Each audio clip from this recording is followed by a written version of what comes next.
अधिक पुरुषोत्तम मास के विषय में दो शब्द के समाप्त करेंगे। अधिक पुरुषोत्तम मास वस्तुतः अपने पुष्टि मार्ग भक्ति मार्ग में ही विशेष माना जाता है। कुछ लोग जो अज्ञानी हैं, जिनको ज्ञान नहीं है, वो अपनी मूर्खतावश ऐसा कहते हैं कि पुष्टि मार्ग में मनोरथ कराना, ये कराना, ये कोई नियम नहीं है, कहीं उपलब्ध नहीं है। परंतु ऐसा नहीं है। पुरुषोत्तम मास जो है ये वस्तुतः मल मास है, ये वस्तुतः मल मास है। इस विषय पर बहुत शास्त्रार्थ हुआ है। भगवत कृपा से हमारा ही शास्त्रार्थ हुआ है। हम हरिदला और नम्मी बाबा तीनों का जोधपुर में शास्त्रार्थ हुआ था। कुछ वर्षों के पहले 2 अधिक मास आए थे और 1 क्षय मास आया था। कुछ वर्षों के अंतराल से वो आता है, 20 वर्ष के 25 वर्ष ऐसा कुछ उसका विधान है। उस समय शास्त्रार्थ हुआ था। वहाँ कुछ ऐसी बात फंस गई थी, तो उस पर हमने एक लेखन भी किया है पूरा, उसको भी छपाने का प्रयास कर रहे हैं। पुरुषोत्तम मास अधिक मास वस्तुतः मल मास है। 3 साल के जो महीने हैं, 12 36 महीना, वो 36 महीनों का जो मल है, कचरा है, वो मल मास है, वो अधिक मास है। जो तिथियों का क्षय होता है, तिथियों का क्षय होता है कि नहीं होता है, वो क्षय सब 3 साल के 12 महीनों का जो क्षय निकलता है, अर्थात त्याज्य वस्तु मल, कचरा, वो मल मास है। इसलिए उसका नाम है मल। और मल मास होने से वो कहीं भी ग्राह्य नहीं है, उसका कोई भी उपयोग नहीं है।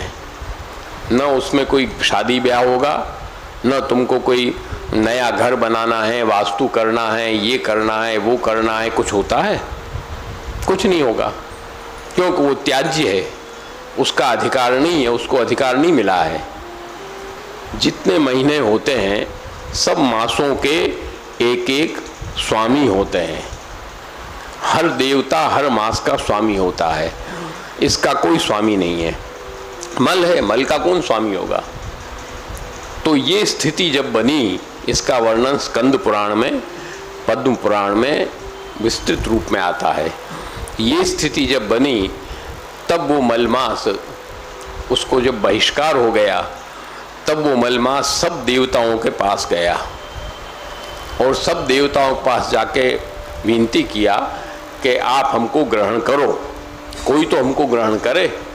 सबों ने उसका त्याग कर दिया कि मल है, हटाओ, हम कोई कचरा कौन रखेगा घर में भाई।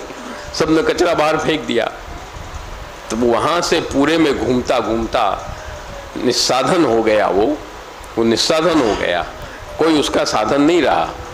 और जब वो दुखी होकर के भगवान की शरणागति में आया, इसलिए अपने कहते हैं ना, पृथक शरण मार्गोपदेष्टा और सर्वधर्मान परित्यज्य मामेकम शरणम व्रज अहम त्वा सर्व पापेभ्यो मोक्षयिष्यामि मां शुच। तो जब वो भगवान की शरणागत में आया तो प्रभु शरणागत वत्सल हैं, वो शरणागत को नहीं छोड़ते। तो जब वो प्रभु के शरणागत हो गया तो प्रभु को दया आई कि भाई सबों ने इसका त्याग कर दिया है, प्रभु कैसे त्याग करेंगे। तब उन्होंने कहा क्या समस्या है, बोल कि ये समस्या है हमारे साथ, मेरा त्याग हो गया है, मुझे कोई ग्रहण नहीं कर रहा है, तुच्छ मान लिया है मुझे। तब भगवान कहा कि मैं तेरा ग्रहण करता हूँ, घबरा मत, और आज से मैं तेरा देवता हूँ और मैं तुझे अपना नाम देता हूँ।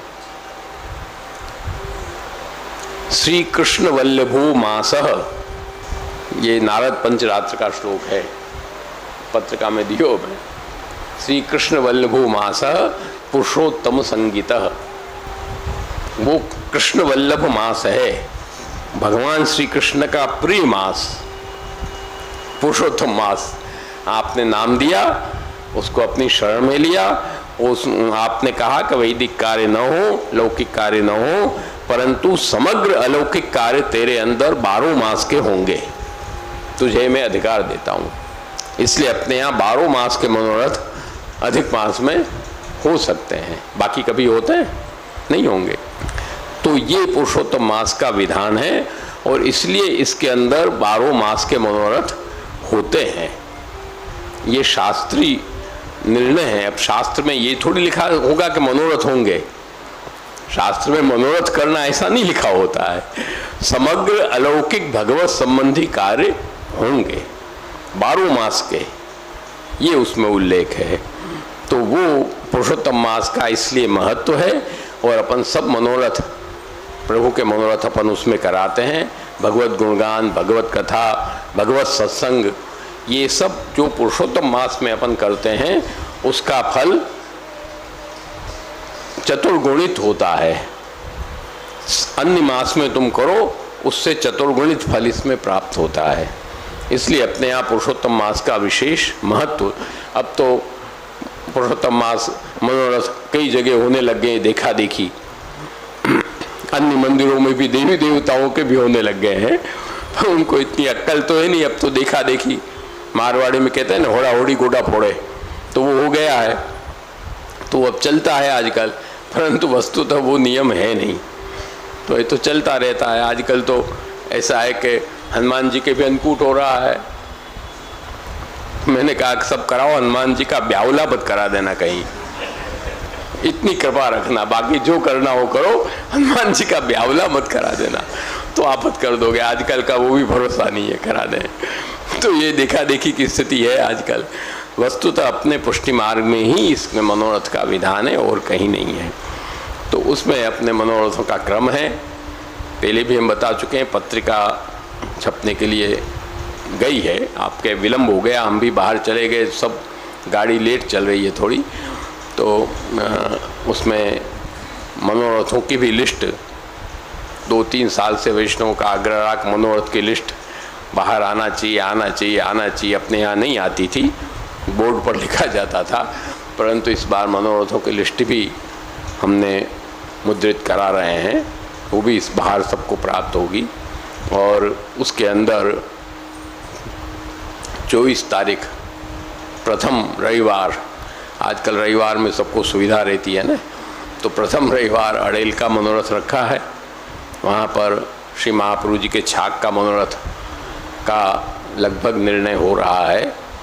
और उसके बाद अगले रविवार, दूसरा रविवार अर्थात 31 तारीख है ना, पूर्णिमा, उस दिन चुनार में मनोरथ रखा गया है। अभी क्या मनोरथ करना वो निर्णय अब करेंगे हम, तो वो मनोरथ रखा गया है। और उसके अंतर्गत प्रथम प्रारंभ में कदे तारो तारो हाँ 17 से अधिक मास का प्रारंभ है और 18 से चिरंजीवी बाबा साहब का भक्ति वर्धनी पर 5 दिवसीय है ना, 5 दिन का 18, 19, 20, 21 और 22 5 दिवसीय भक्ति वर्धनी जो षोडश ग्रंथ के अंतर्गत ग्रंथ है श्री महाप्रभु जी का, उस पर बाबा साहब का विवेचन होगा, प्रवचन होगा। और उसके बाद जो अपना संस्कार शिविर चलता है बालकों का ग्रीष्मकालीन, उसकी पूर्णता भी 30 तारीख को अपन कर लेंगे, क्योंकि उसके बाद श्रीमद् भागवत कथा का प्रकार है। तो उसके बाद 31, फिर 1 तारीख को छोड़ के 2 तारीख से श्रीमद् भागवत का रखा है।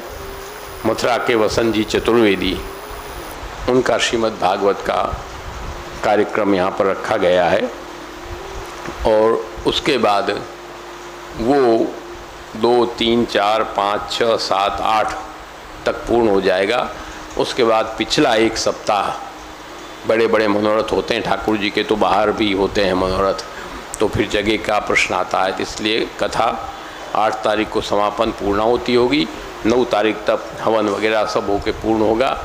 फिर पिछला सप्ताह बाहर मनोरथ भी हो सकेंगे और सब कार्य अपना आनंद से अधिक मास का कार्य संपन्न होगा।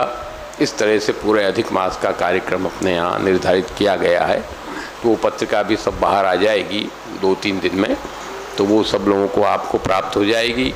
उन सब कार्यक्रमों में सब वैष्णवों को समय निकाल के आनंद से सम्मिलित होना है, आनंद से उसका आनंद प्राप्त करना है।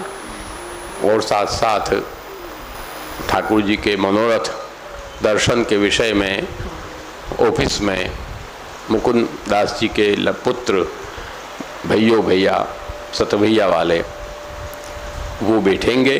जैसे मुकुंद दास जी बैठ रहे, उनके बाद वो बराबर उस परंपरा को निभा रहे हैं। तो उनसे संपर्क करके मनोरथों का जो भी आप लोगों को बताना हो, कराना हो, तो उनसे संपर्क आप लोग करेंगे। प्रत्येक मनोरथ का सूचना, समय इत्यादि श्याम पट्ट पर मंदिर के पहले से सूचित कर दिया जाएगा। प्रथम दिवस एक मंगला में मनोरथ रखा है, कीर्तन के भाव का मनोरथ है। ऐसा है कि अधिक मास प्रारंभ होता है तो मंगला से ही प्रारंभ है, तो एक मंगला में मनोरथ हो जाए ऐसा आग्रह हमारा रहता है कि फिर तो हमने शयन में ही ज़्यादा रखे हैं मनोरथ। पहले दिन मंगला में मनोरथ रखा है ये प्यारी के भवंते उठ चले भोर, इस कीर्तन के भाव से मंगला में मनोरथ रखा है। वैसे ये कीर्तन दीपावली पर लालन श्रीजी में पोड़ते हैं। एक दिन साल में दिवाली के दिन लालन श्रीजी में पोड़ते हैं और बाद में सुबह